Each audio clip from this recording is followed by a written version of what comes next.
Hello everyone, once again welcome back. We are just going to initiate with this first online lecture series on quantum number and term symbols. Friends and subscribers, it was a very good response in the last one day also. We just displayed a list of 1200 participants a day before, that was on Saturday, and today we have more than 1550 participants. So we will be again updating a list so that you can just check regarding the status of your submission as a participant. But nevertheless, the subject is more important. So let us begin with this series of quantum number and term symbols. As you all are very much aware, regarding the concepts that we are going to do over here is all depend on the feedback that we received during the online course in chromatography. Before I start with the detailed explanation of quantum numbers and term symbols, the complete lecture today that we'll be going through is a very simple +2 level topic, that is arrangement of electrons. If you remember from our 9th standard, that is from high school to higher secondary and higher secondary to this undergraduate and postgraduate education, something that I always think of or I try to display is something like this, that this is high school and higher secondary school, and suddenly then we move to our UG and PG, and the electronic configuration that in these days is shifted like this. If I start with our high school methodology, it would be explained like this, that calcium 20 can just simply be written as 2882. Suddenly then after, if I think of our +2, we have very well shifted to this electronic configuration method, that is 1s2, 2s2, 2p6, 3s2, 3p6, 4s2, and even we have gone into the details of it. And today at this level of undergraduation and post-graduation, on the basis of this, we are very much interested in solving simple to complex numericals that are generally based on the different competitive examinations, along with our two important set of things, that is question based on quantum number and term symbols. So let us begin with a very basic discussion today, and the discussion today in this video will be completely focused on arrangement of electrons. So friends, without wasting much time, let us start with a very simple topic of arrangement of electrons. Friends, colleagues, faculties and research scholars who have already or who are already in the field of education and teaching might feel that today's lecture was a much basic lecture and we all know these deep. But my motive behind all this series or all these courses, it's not only us but our students who are fundamentally from the UG and the PG background. And keeping that thing in mind, today at this junction I have just thought of starting with this basic topic. So our main motive today is to first understand the structure of atom, and once we are done with the complete thorough understanding of structure of atom in a very lucrative way, we will move towards the arrangement of electrons. As we all know that in an atom we have this tiny nuclei bearing proton and electrons, around which in the circular path we have electrons that are moving. Now is the first important thing that we should understand at this point. When we say that these circular paths have electrons that completely move around it, we should first of all know what are these circular paths. So let us coin this circular path as orbit. Few books, few materials also coin them as shell. So we would keep in mind with these two words, let them rather be called as orbit, let them rather be called as shell. But when we have them as orbits or when we have them as shell, we should have a particular name or a particular designation for a particular shell or orbit. So technically, this first orbit or shell is always represented by K, the second is represented by L, the third is represented by M, and the fourth is represented by N. We know that there are n number of orbits and we can go up to that value. But as of now, let us just keep 1, 2, 3 and 4 orbits only as a part of consideration. So let us have K, L, M and N. One more important thing, that most of you are aware of quantum numbers having their different symbols, but I am using that symbol over here as a part of explanation of orbit, suborbit and orbital, which we will coincide at a later level. So as we all know that K, L, M and N, when written in capital letters, represent the shell or orbit corresponding to it. That K is representing the first shell, L will be representing the second shell, M will be representing the third shell, and N will be representing the fourth shell. So these shells can be either represented by K, L, M, N or can be represented by 1, 2, 3, 4. And together for all the shells, do we have any symbol that is common for all? Yes, we have. And that symbol is a small m, which you all know in quantum numbers represent principal quantum number. Things are same. Here we are discussing that the shell K, L, M and N represented by 1, 2, 3 and 4 have a common symbol, and that common symbol is N. I hope this is a very basic thing and we all have a much clarity on this thing. Now, when we shift from a shell or a orbit to a subshell or a suborbit, how do things change is much more important. Over here, we should remember in a way that each orbit or a shell, whatever you say, has a suborbit. Each orbit or shell has a suborbit or a subshell.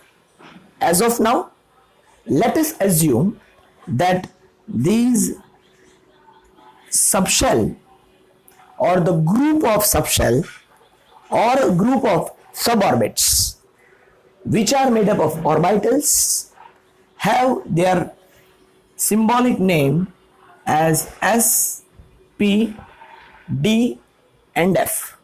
So this name S, P, D and F represents different suborbits, and these names are on the basis of the shape they generate. But as of now, let us keep them as S, P, D and F, and even they are represented by a simple symbol L, and the values for orbit started from 1, 2, 3, 4 and so on. The values for suborbit will start from 0, 1, 2, 3 and so on. As of now, we are interested to go up to F, but if you think more, definitely you have G and its a corresponding value 4 is possible.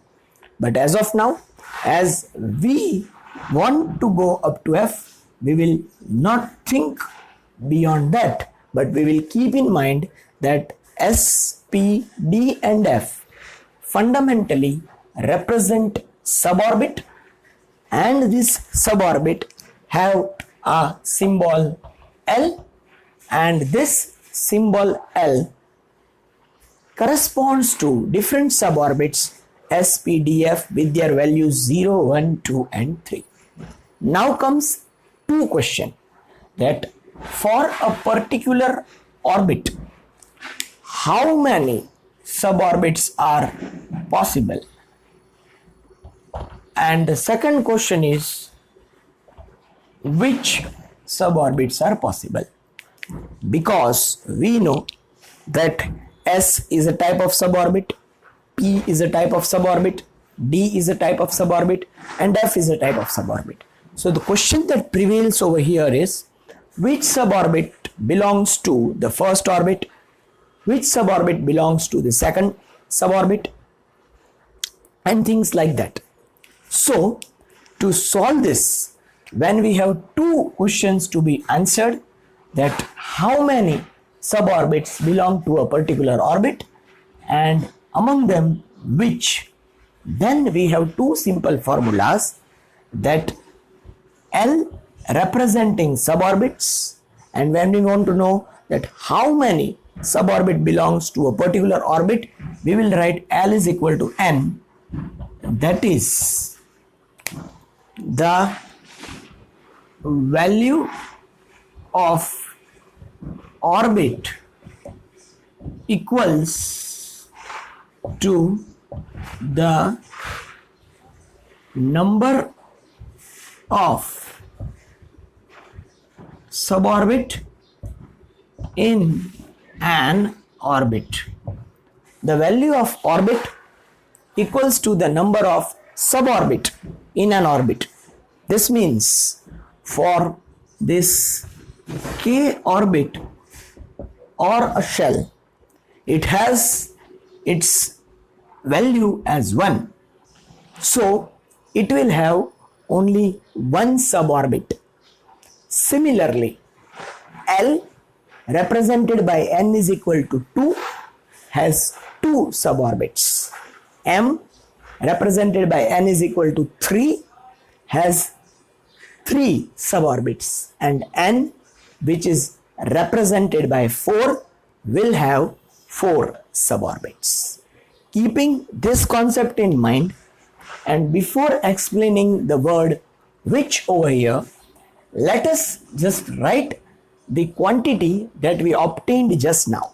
That is, for K shell or the shell having N is equal to 1, the number of suborbit are 1 over here. This is the quantity. For L, the quantity will be 2. For M, the quantity will be 3. And for N, the quantity will be 4. So I hope, friends, you are clear with this particular explanation, where we are focusing on orbits and the quantity of suborbit belonging to that orbit. Remember very well, the word orbit can be represented by the word shell, and the word suborbit can be represented by the word subshell. So let us move with more details of it. I hope you are getting it very well. I am always open to questions and suggestions. I thought of going with the board work for the lecture series and henceforth I have started with the board work. So if you have any suggestions related to it, you can email me, you can even write in the comment box, no problem. So up to this particular point, we are very clear that when we talk of orbit or we talk of a shell, we have the shell K, the shell L, M and N, and these shells have a particular value, and these cluster of value have a particular or a symbol N. So the symbol N, as of now, keep it for a shell. Now when we just shifted from orbit to suborbit or from shell to subshell, we made a note that as we have K, L, M, N and so on representative symbols for orbit, similarly we have representative symbols for suborbits also, and they are S, P, D, F and so on. We will keep up to S, P, D, F as of now, and as we had 1, 2, 3 and 4 corresponding values for K, L, M and N, we have corresponding values 0, 1, 2 and 3 for these suborbits. Now we had two questions in mind. How many suborbits and which suborbits? Using our first very simple formula, L is equal to N, where L represents the symbolic form of a subshell, we came to a conclusion that over here for the first shell you have only one subshell, for the second you have two subshell, for the third you have three subshell, and for the fourth you have 4 number of subshell. Now comes a question that for K or the first orbit among a variety of subshell or suborbit, which subshell or suborbit belongs to K? And when the question comes which, we have a very simple formula, L is equal to N minus 1. But over here, every book has always shown us L is equal to N minus 1. But I am more interested in adding a word over here, and that word is up to. Why this up to word? I am coming to it in a span of a minute. See, for first orbit, we have come to a conclusion that it will have only one suborbit, and that one suborbit will be from this broad spectrum of suborbits S, P, D, F, G and so on. But which to select and why to select?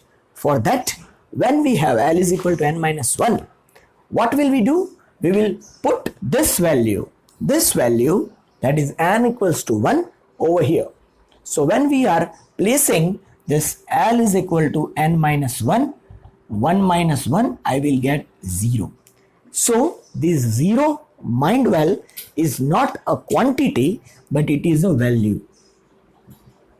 And I'm sure that you all know a difference between a quantity and a value. When I say that orbit 1 has one suborbit, then that 1 will be quantity. But now I can say that this orbit 1 having one suborbit was valued 0, means that one suborbit or subshell has its value 0, and from this value 0 we will come to know that what would be that suborbit. If you look over here, 0 corresponds to S, and therefore we can write over here that the suborbit will be 0 and 0 corresponds to S. Friends, up to this point, I need not to explain this word up to, but now there will be an acute need of explaining this word up to. See how. For this second shell where its value is 2, I would write L is equal to n minus 1, and over here representing 2 in place of n, because we are talking of the second shell, I would write 2 minus 1. I would end with 1. As I told you, these are values. If I'll only write 1, pardon me, if I'll only write 1, I would only be able to represent 1 equals to p. But if I just use a word over here, up to 1, all integers which are non-negative, including 0 up to 1, this simple mathematical line can be solved. All integers, we call them purnank, all integers up to 1 starting from 0 and no negatives to be included, then up to 1 you will have two values, that is 0 and 1.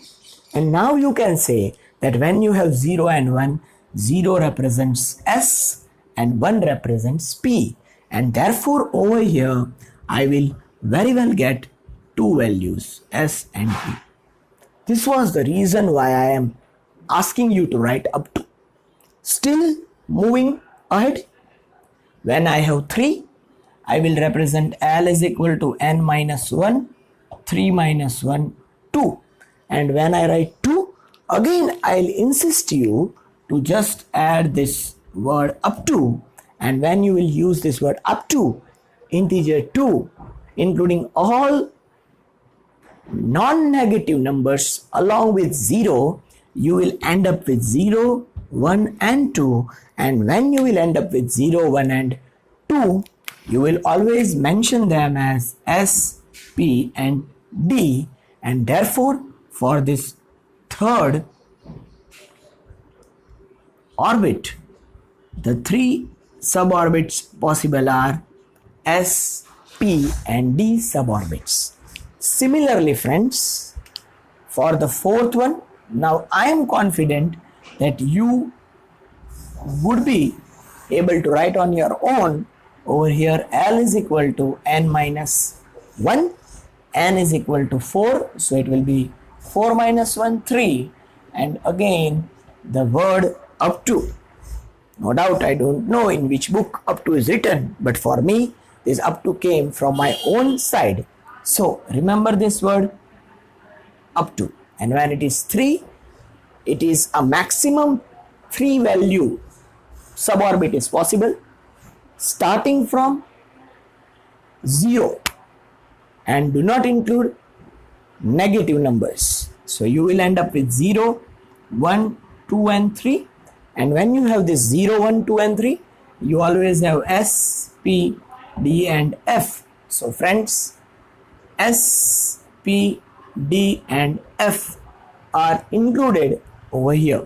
So this is all where we stand when we are keen in explaining and learning the orbits and the suborbits. I hope you are clear.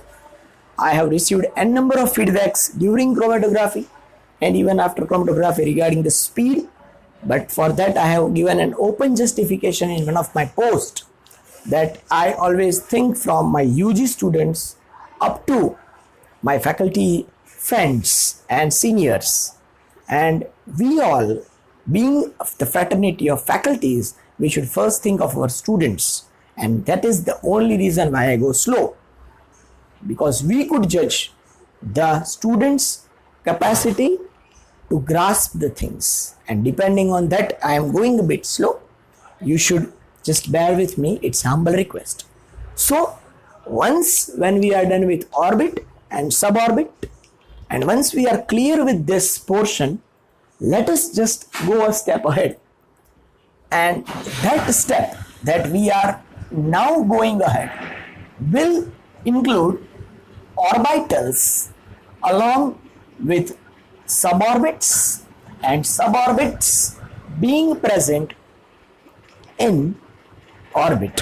So when it comes to orbit, when it comes to suborbit, I will also mention here the terms shell and the terms subshell, and when we are now going to be into the third part, and that will be orbital forming.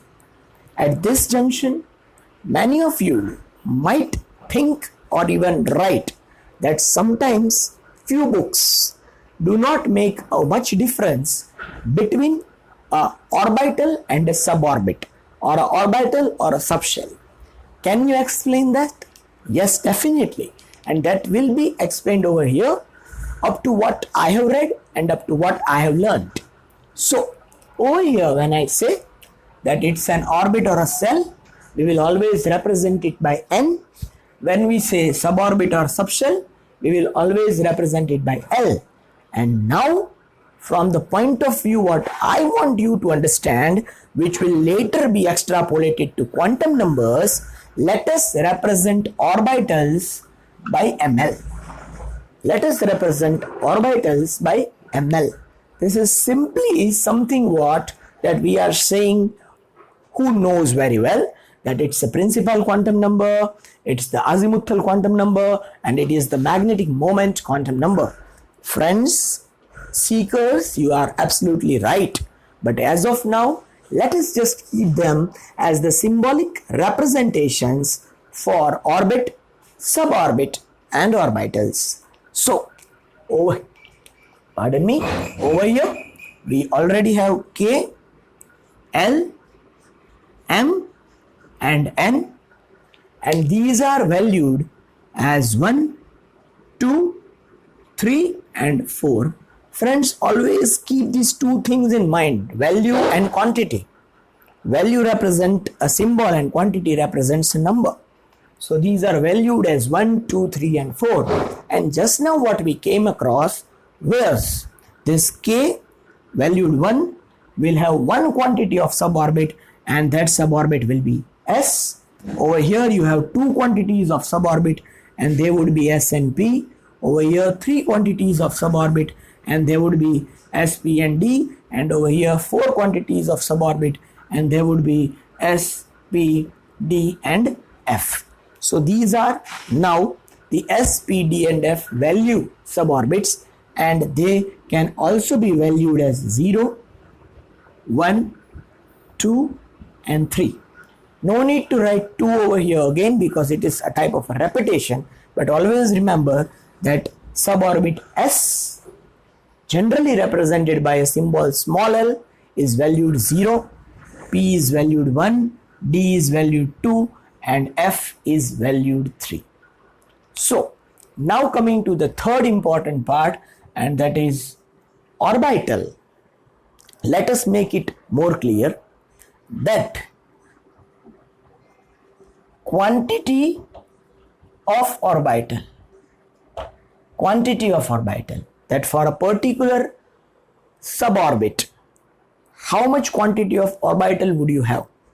So, over here you have another representing formula, and that is 2l plus 1. So, when I am quite aware of which suborbit I am talking, I will be able to very well answer the quantity of orbitals present.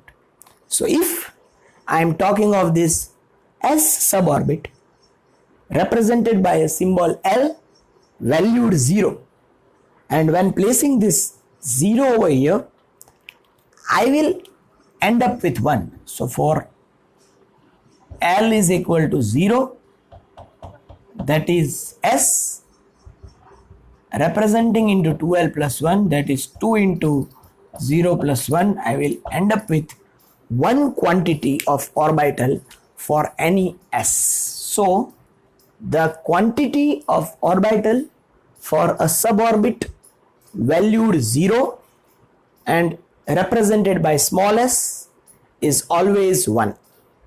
Now for L is equal to 1, that is P suborbit, when I'll be representing it as 2L plus 1, it will be 2 into 1, because now for this p suborbit it has always been valued 1. So over here 2 into 1 plus 1, I will be ending with 3. So for p, the quantity of suborbit p, for p suborbit, the quantity of orbitals would be 3. For L is equal to 2, that is we are talking of D, and when we will solve this, we will end with 5 quantities of orbital, and similarly for L is equal to 3, that is F, when I will try to solve, I will be ending with the quantity 7. So I can say that when it is S, it is always one quantity of orbital. Again for S, it will be one quantity of orbital, and for P, as we learned just now, we would have 3 quantities of orbital. Again for S, a single quantity. Again for P, a 3 quantity, but when it comes to D, we have to manage 5 quantity of orbitals. And similarly, repeating the same over here, 1 quantity for S, 3 quantity for P, 5 quantity for D, and friends, 7 quantity of orbitals for F. So this is how we are clear with the quantity of orbitals that correspond to a suborbit. So we are clear with the shell, we are clear with the subshell, we are clear with the orbitals, and this is how we can represent them. And over here we can say that over here the quantity is 1, for P the quantity is 3, for D the quantity is 5, and for F the quantity will be 7. So when someone asks us that for the first orbit collectively, what is the quantity of orbitals you have, our answer would be 1. For orbit 2, the collective quantities of orbitals would be 3 plus 1, 4. For this orbit 3, the collective quantities of orbitals would be 9, and for this orbit 4, the collective quantities of orbital would be 16. So we are just getting the collective quantities of orbital. Now, when we are writing these collective quantities of orbital, I would like to mention a formula over here which has been asked in the form of questions when it comes to competitive exams. That number of orbital belonging to a particular orbit has a very simple formula, and that formula is n square.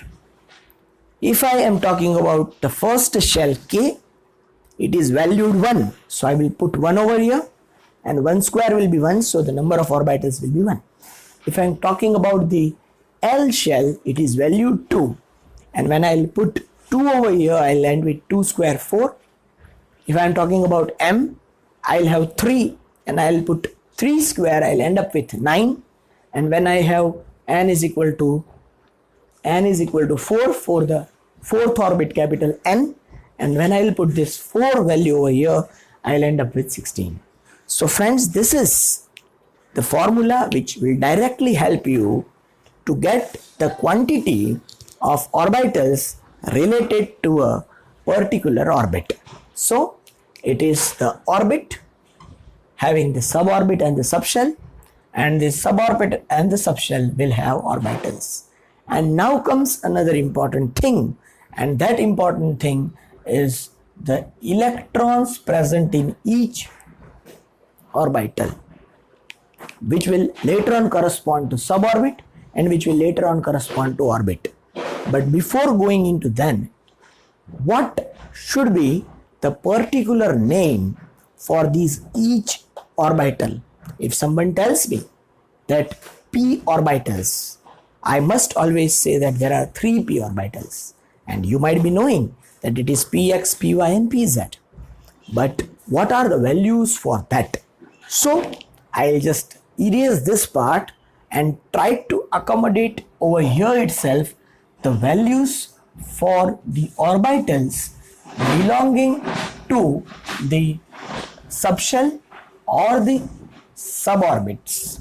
So over here I would just like to mention that S, P, D and F have their L values equal to 0, 1, 2 and 3, and using or utilizing the formula 2L plus 1, we could just get the quantity of the orbitals present. So over here the quantity of the orbitals was 1, over here the quantity of the orbitals is 3, for D the quantity of orbitals is 5, and for F the quantity of orbitals would be 7. And now we are interested in naming this each orbital with a particular value, and for that we have another very simple formula, and that simple formula is just minus L to plus L, nothing else, minus L to plus L. See how it works. For this suborbit S, L is equal to 0. So putting this 0 over here, minus 0 to plus 0, it will be always a 0, and it has only one orbital. So this one orbital will be value 0. Over here for the P, L is equal to 1. So it is minus 1, 2 plus 1, minus 1, 0 plus 1. So this will be minus 1, this will be 0 and this will be plus 1. So this particular orbital on the left will be minus 1, this particular orbital on the center will be 0, and this particular orbital on the right would be plus 1. Over here when we have L is equal to 2, you have minus 2 to plus 2, so it is minus 2, minus 1, 0, plus 1 and plus 2. And as we know, this minus 2 will be representing the first one, minus 1, 0, plus 1 and plus 2. And similarly when we have this F, it will be L is equal to 3, so minus 3 to plus 3. So minus 3, minus 2, minus 1, 0, plus 1, plus 2 and plus 3. And when we think of their representation, minus 3, minus 2, minus 1, 0, plus 1, plus 2 and plus 3. So friends, this makes it very clear that these are how the orbitals belong to a suborbit, suborbit belong to an orbit, and their values as well as quantity that are associated with them.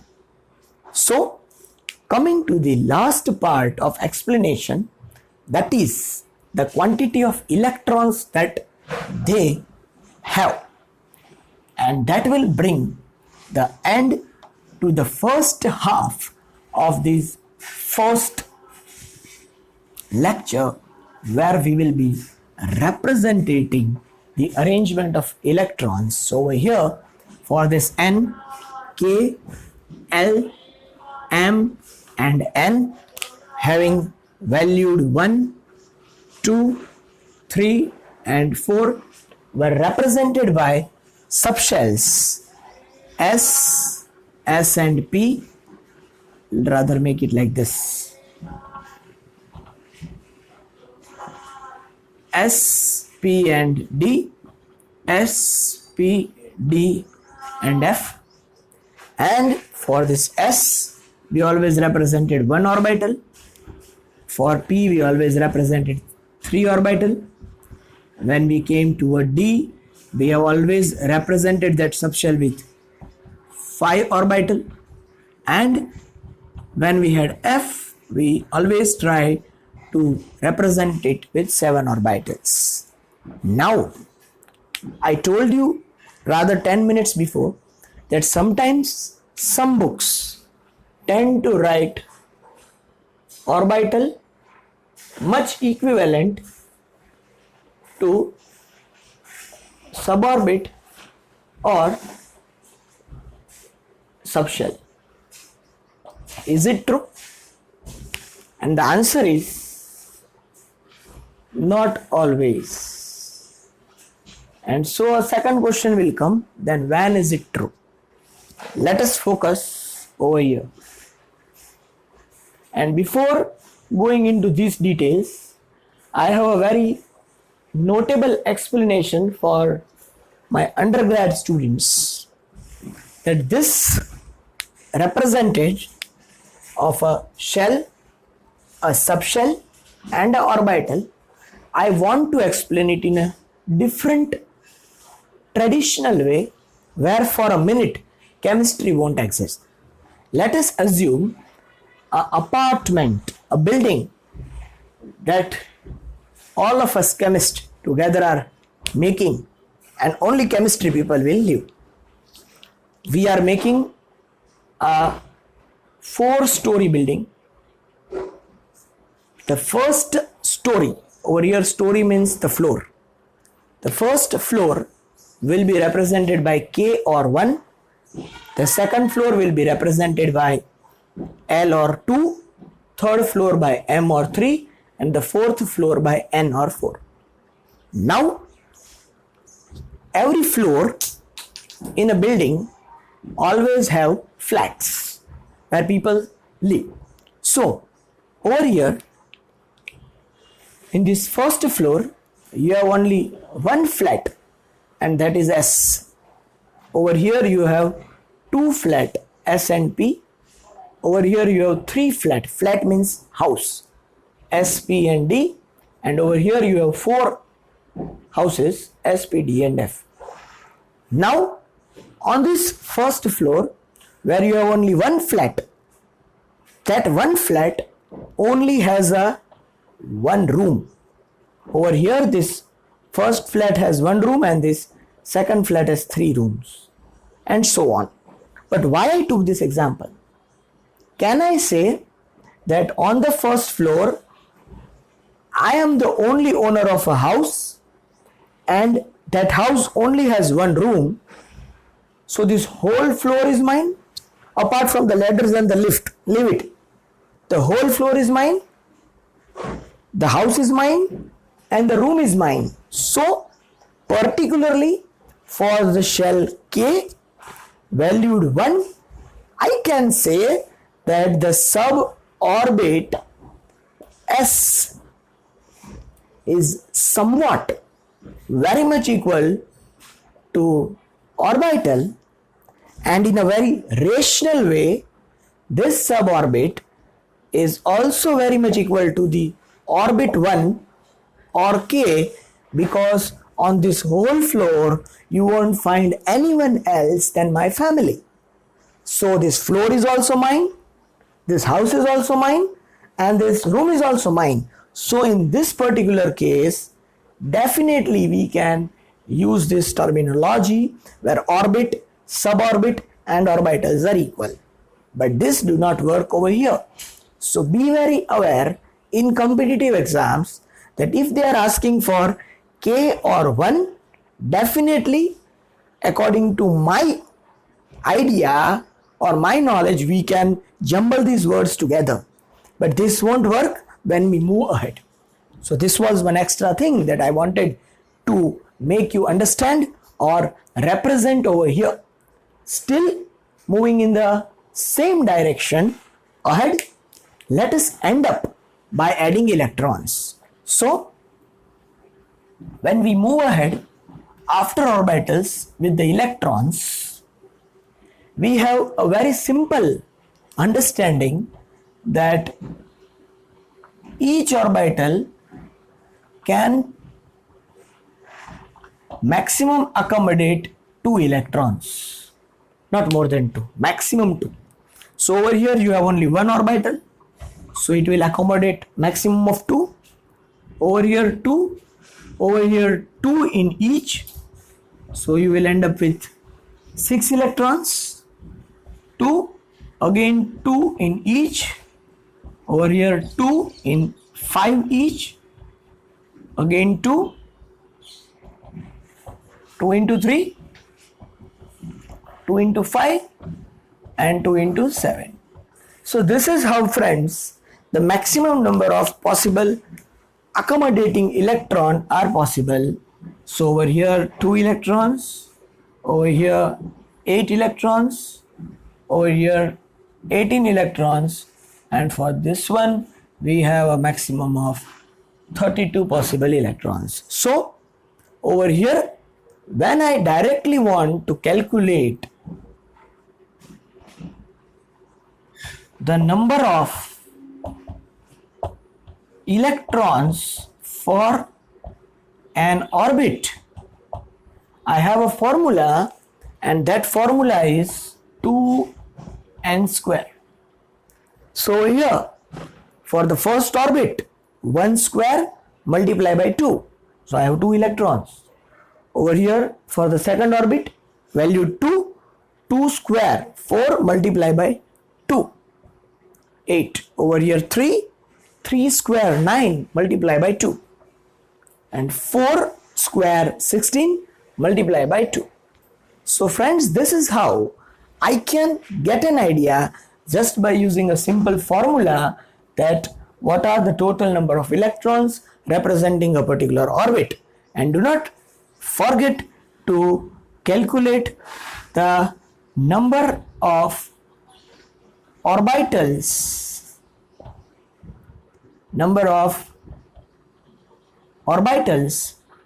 from the formula n square. 1 square, the total number of orbital is 1. 2 square, the total number of orbital is 4. 3 square, the total number of orbital is 9. And 4 square, the total number of orbitals is 16. So friends, a very simple but important thing is this.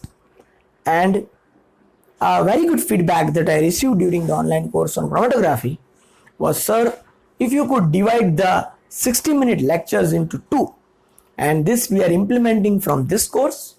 So over here today, officially day 2, but for the learning day 1, that is this Monday, we are stopping over here as the first part of the complete video for the understanding of arrangement of electrons, and in the very next video we will complete today's lecture. But as of now, I think I might am able to satisfy you with the complete brushing up of orbit, suborbit, orbital and electrons with its quantity and value. So let us just keep it as of now first end of the part, and in the next video we'll start with the part 2 of this first lecture on arrangement of electrons. Thank you.